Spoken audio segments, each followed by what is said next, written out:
వస్తున్నాడు అబ్బాయి వస్తున్నాడు. మా వాళ్ళు సామాన్లు చదువుదాం రాండ్రా అంటే రాలేదు, ఏమైనా ఇప్పిస్తారా రాండ్రా అంటే అప్పుడు వచ్చారు. అరే నా కొడక ఓసలి నా కొడక, నీ బుద్ధి ఇప్పుడు తెలిసిందిరా. వీడేంటి తెగ ఫీల్ అయిపోయాడు. సర్లే అని సామాన్లన్నీ సదిరేసి బయటకి అయితే వెళ్ళాము. పొద్దున్నే బేవర్స్ గాళ్ళు ఎక్కువైపోయారు. మున్నేరు నీళ్ళన్నీ పక్క వీధి వరకు అయితే వచ్చేసాయి. మా వాళ్ళు ఆ మురికి నీళ్ళలో దిగేదే కాక నన్ను కూడా దింపేశారు. మేము చేసే తీట శాఖలు చూసి పైన ఉన్న అమ్మాయి మమ్మల్ని చూసి నవ్వుతుంది. సరే వేరే దగ్గరికి పోదామని గల్లీ గల్లీ చూసుకుంటూ వెళ్ళాము.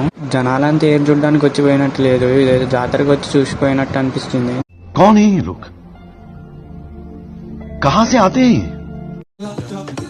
తీస్తా, నాలో ఉన్న క్రియేటివిటీ మొత్తం బయటికి తీస్తా, నా తడాకా చూపిస్తా.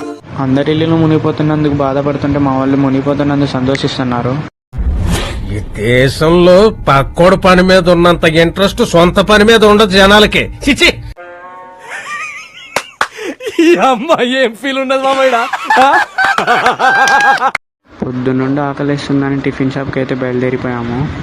అక్కడికి వెళ్ళి చూస్తే టిఫిన్ షాపే బంద్ చేశారు.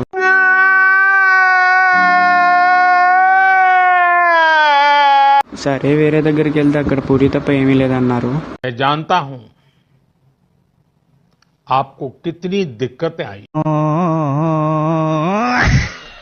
సరే అడ్డుపోయి చూసేద్దాం అంటే పోలీసు వాళ్ళు ఎలాగొడుతున్నారు.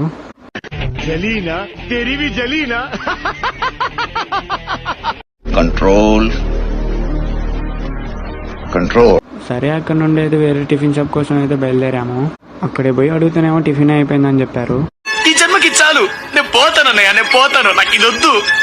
దాని ఎదురుగా ఇంకో టిఫిన్ షాప్ అంటే దోశ ఆర్డర్ చేసుకుని కడుపు నుండి అయితే తినేసాము అనమాట.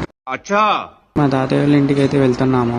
వెళ్తున్న దారిలో మున్నేరు నీళ్ళని రోడ్డు మీదకి అయితే వచ్చేసాయి. పోలీసు వాళ్ళు అక్కడ ఆపుతున్నా కూడా మేము పట్టించుకోకుండా వీడియో తీయడం కోసం వచ్చేసాము. అరే నిజం చెప్పురా, నీ ముఖం చూస్తుంటే నాకేదో తేడా కొడుతుంది. నువ్వేదో తీటేసా మేసుంటావు.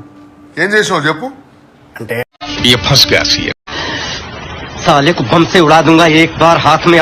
ఇక్కడున్న మా తాతయ్య అయితే ఇల్లు కొట్టుకోబోతుందని బాధపడుతుండు.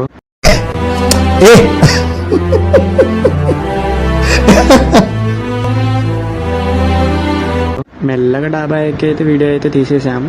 డాబా ఎక్కి వీడియో తీస్తుంటే పోలీసు వాళ్ళు అయితే కిందకి రమ్మన్నారు. అయిపోయింది, నాకు కథం, నాకు ఇష్టం లేదు. కిందకి వచ్చాక పోలీసు వాళ్ళు క్లాస్ బీకారు.